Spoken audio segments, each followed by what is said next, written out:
Petit passage aux urgences pour Jade. Ambre Doll, famille nombreuse, partage sa frayeur pour sa fille et dévoile ce dont elle souffre. Jade, la fille d'Ambre Doll, a fait un passage à l'hôpital vendredi Xin soir. chào, em Sa là Mai mère a fait Phương, part de son MC inquiétude, ảo đầu tiên tại révélant Việt de quoi Nam. souffre Rất hân l'adolescente. hạnh được phục vụ quý anh La chị. nuit a dû être courte pour Ambre Doll. La mère de famille connue grâce à l'émission Famille nombreuse, la vie en XXL de TF1 a accompagné sa fille Jade à l'hôpital vendredi soir. Elle a annoncé la nouvelle avec une photo partagée dans une story sur Instagram. Il est possible d'y voir les mains de la mère et de la fille jointes. Elles sont toutes les deux assises côte à côte. Ambre Doll a d'abord écrit en commentaire de cette photo, « Petit passage aux urgences pour Jade ». Avant de dévoiler de quoi souffre l'adolescente, une pyélonéphrite. Un traitement antibiotique et une échographie prévue. Il s'agit d'une infection bactérienne du rein et de l'urtère. La pyélonéphrite provoque des symptômes comme de la fièvre, des brûlures urinaires ou encore des douleurs lombaires.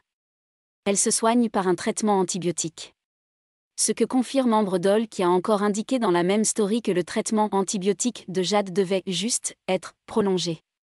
La championne de karaté, qui a remporté le championnat du monde dans ce domaine à Miami en juillet dernier, va également faire une échographie dans la semaine. Je déteste être loin de mes enfants quand ils sont malades. La maman de 5 enfants a toutefois tenu à être rassurante, tout va bien.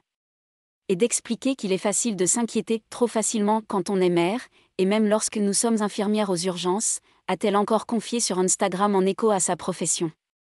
Ce n'est pas la première fois que la participante emblématique de l'émission de TF1 s'inquiète pour sa progéniture. Peu de temps après la rentrée scolaire, en septembre dernier, Ambre Doll avait fait part de sa culpabilité. Alors que la mère de famille était en déplacement avec son fils, Lisandro, pour se rendre à Paris, son autre garçon Joachim était tombé malade. À peine une semaine après la rentrée des classes, l'infirmière urgentiste avait reçu un appel de l'école qui l'avait grandement préoccupé. Après avoir consulté un médecin, il s'était avéré que l'enfant souffrait d'une otite. Article écrit en collaboration avec 6 médias.